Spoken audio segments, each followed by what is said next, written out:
Attention, all gooners! Yes, you over there, the one that listens to tender moments before bed every single night. I know it's you. I know. Let's put the gooning aside. Let's talk about one of the most important, most impactful lore moments in Love and Deep Space history. Let's take a break from all the MC dying, love interest blowing up twice. I'm looking at you, Caleb. Twice, and that is nothing in comparison to how important this lore is. Let's talk about one of the most important reincarnations our MC has ever gone through. The time that she was in the most important reincarnation that she's ever gone through is a plant. Yeah. A plant. Okay, but you're probably thinking, what is this guy talking about? There's no plant reincarnation? What are you talking about? Well, I see that you're new here. Isn't this just the biggest major breakthrough in Love and Deep Space history? I know. Anyways, my fellow goons and goonettes, and let's talk about why she was reincarnated as a plant, you know? We'll get there, Trust me, stay with me now. As for most lore videos, just a heads up in general, this is going to talk about Xavier's Myth lore, the first one and the third one, kinda-ish, and it's also major spoilers for the 4-star card. What was it called?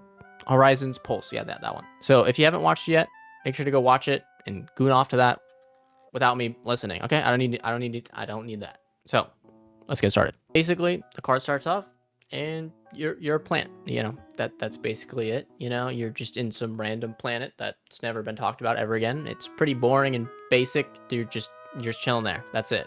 You're a talking plant, by the way. Just so you know, FYI, you can speak. I don't know what happened. I don't know if you're just like the sunflower from like Plants vs Zombies or something, but you're a talking plant. That just bear with me. So you're just chilling one day on your boring planet, and then all of a sudden the spaceship comes out of nowhere and literally crashes right into you, and you know that's it. You die. That's end of story, and you're a plant. That's it. That's cool. But what if it actually continued? Okay. Anyways, back to the story. You survive getting trampled on, and guess who comes out of the ship? Who would have guessed? It's our favorite alien, Xavier, here to trample us again. I mean, some people might like that, but you know, that's besides the point. He lands on you. That sounds bad. He lands on you, you get crushed, and that's it. You get reincarnated again from being a plant into a woman that gets a train ran on her by 5 different guys. Well, I guess technically that's kind of true, but that's a separate story. Comes out of the ship, perfect, as always. And then he comes out, looks at you, you're all crushed, you know, crumpled on the ground, and he's like, damn, I killed that fine plant. And you know, as any normal, sane alien does, he starts flirting with the plant. You're not gonna take this flirtation from this man that just crushed you. So what do? You start complaining, as, you know, typical people would, you know. Then you start complaining, and you're like, hey, dude, I know you're handsome and all, but you literally just covered the entire sun, so I'm just gonna wilt and die. Xavier's like, okay, well, damn, that kind of sucks.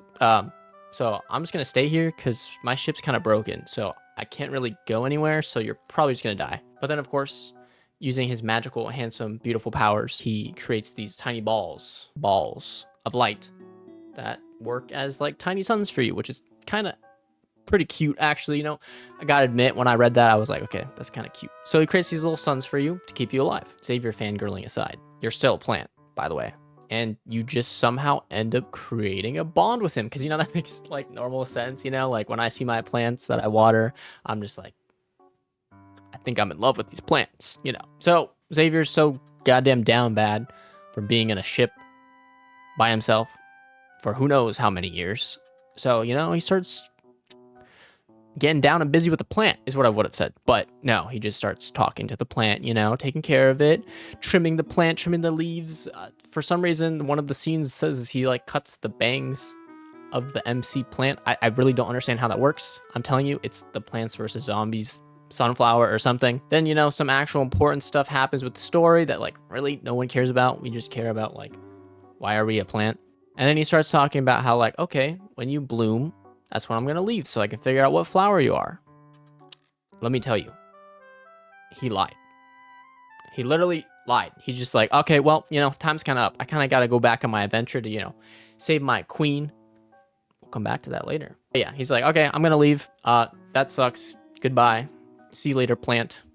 It was fun, our one night stand or whatever happened with the plant. But then, you know, as usual, Love and Deep Space fashion, some magical Disney magic comes down with all the little princesses and stuff like that.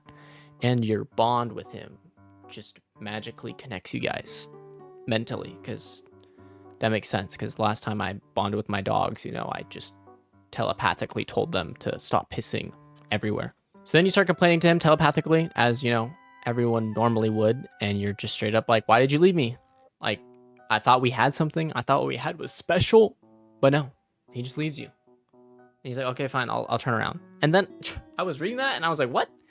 Why did you leave in the first place if you're just going to turn around again, risk another crash, just because, you know, this guy's good at crashing, by the way. Let's just talk about how he got on Earth, you know. So this guy's 2 for 2 for crashing.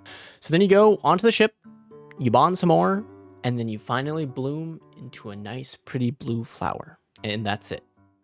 I wish that was it. You know, we can't have nice things. That was not it. And we'll get back to the blue flower later, I swear.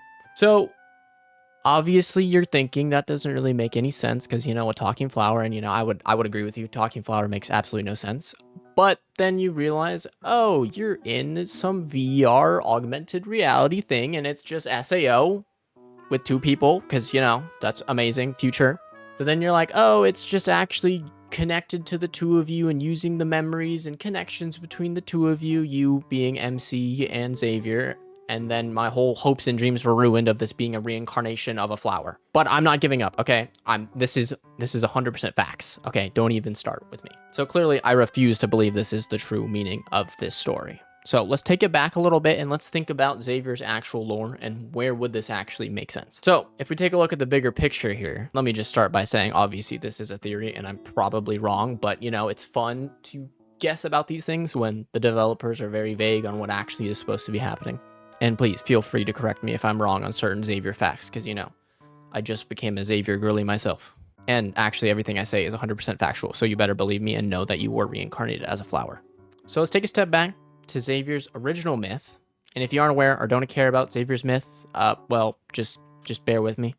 So Xavier is basically from Philos, which is a futuristic city that people live forever, you know, you just don't die from age, you know. I mean, you can still kill people, of course, but people don't die of age. And guess how the planet runs? On sacrifices. Wow, who would have guessed? Let's just make a futuristic planet where you have to throw somebody in a furnace in order to keep the planet alive. That just sounds like a great idea. And I mean, we're probably going in that direction anyways. So in order to save the queen, which, by the way, if you didn't know, you're the queen. Congratulations. You are going to be sacrificed in about like 20 days or something. We're just going to throw you in the furnace, and you kind of only became queen anyway, so we could throw you in the furnace. So yeah, that kind of sucks. I kind of wish I would just be a peasant and just clean up after the last person got cooked in the furnace and be like, oh, that sucks. You know, I'm just going to keep eating my bread and just do nothing. So in order to save you, the queen, Xavier goes on this magical journey to go find a solution to save his queen. So then he goes on this journey from planet to planet to planet, trying to figure out anything, and then he crash lands on Earth in one timeline. But if we go to the third one, he doesn't crash land. He comes back, and then guess what? You're already dead. And, you know, that's just, you know, GG's, you're dead. Like, that sucks. But that's for myth number 3, and that's another video if you want to know about myth 3. We'll get there. But anyways, back to the space exploration. So you might be thinking, okay, that kind of makes sense. He went exploring, but like, how does this really make sense? Well, back when Xavier was going crazy, getting dirty with the flirty, getting dirty with the MC as a flower, by the way, she's already dead. You know, they picked her up, threw in the furnace, and, you know, that's it. GG's. But, you know, obviously, since the MC was dead, she does have the potential to, you know, reincarnate, which is a very popular subject of this entire game, is reincarnation. So what if when she got thrown in the furnace, she got reincarnated into a flower? And, you know, she just misses him so much that she just conveniently gets reincarnated as the singular flower, because they really didn't talk about any other life being on that planet. She gets reincarnated into a flower. She is taken with him into the ship, and they live happily ever after, which is my perfect would make total 100% factual sense, and let's just go with that story. So then, you know, he takes her in the ship, they, you know, get her along, and eventually, you know, she dies because she's a flower, so, you know, boom. She gets reincarnated back on Earth. You see where I'm going with this? She gets reincarnated on Earth. Xavier, still missing her, crashes on Earth. Conveniently, they get reincarnated on the same planet. Well, actually, not Xavier, because Xavier's an alien. I'm looking at you, my beautiful wife. I know you don't believe me, but Xavier is an alien. So yeah, does that make sense? Do you see where I'm connecting the dots? Are you getting down with the get down? So let's recap. Xavier goes to save his queen. You are the queen. Congratulations. Time to die. You die. Get reincarnated on a conveniently crash landed planet that Xavier again crashes into. You are a flower. You go with him. He probably die, you know. You go get reincarnated onto Earth, which, you know, again, 2 for 2. This guy crashed again. And then, boom, we're in the current timeline. That's just how it works. Let's go back a bit. I did mention something about being a flower. And I mentioned that you specifically got reincarnated into a blue flower. Now, if you know anything about Xavier, you know his flower on any art, promotion, whatever, is a blue flower. Even in the wedding banner, you're surrounded by these blue flowers, which is great. But, listen here. Reddit, yes, you heard me right. I'm not into flowers, but I looked at Reddit, and Reddit told me that the flower that Xavier actually is his flower is called, wait, what is it called? Menzies Baby Blue Eyes. Thank you, Reddit. That was great. Which is known to alleviate the feelings of sorrow and passing of a close relative.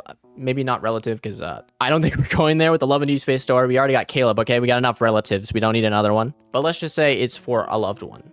So listen. So basically, if it's, you know, about sorrow and, you know, you miss them, you know, what if this is like the MC's booty call to Xavier? You know, she dies, she's in the furnace, and then she's like, hey, I miss you, remember me, don't forget me, you know, I'm still here. So she's like, stop talking to those alien hoes over there, and you're gonna talk and fall in love with me again as a flower. But if we're all being serious, again, this is a cute little callback to how Xavier's flower is that blue little flower. You bloom into a blue flower, even though, again, there's nothing on that planet at all. That concludes my yapping of why reincarnation as a plant is literally the best reincarnation that this story has ever made. If I said anything incorrectly, which I more than likely did, please let me know. I don't actually have every Xavier card. I'm actually a Caleb enjoyer, so I'm a little late to the party, forgive me. And that being aside, Infold, please give us more reruns, like literally anything. But please, if you like my yapping, or if you have any questions or want me to yap about any other lore bits, please let me know. I would be happy to make another video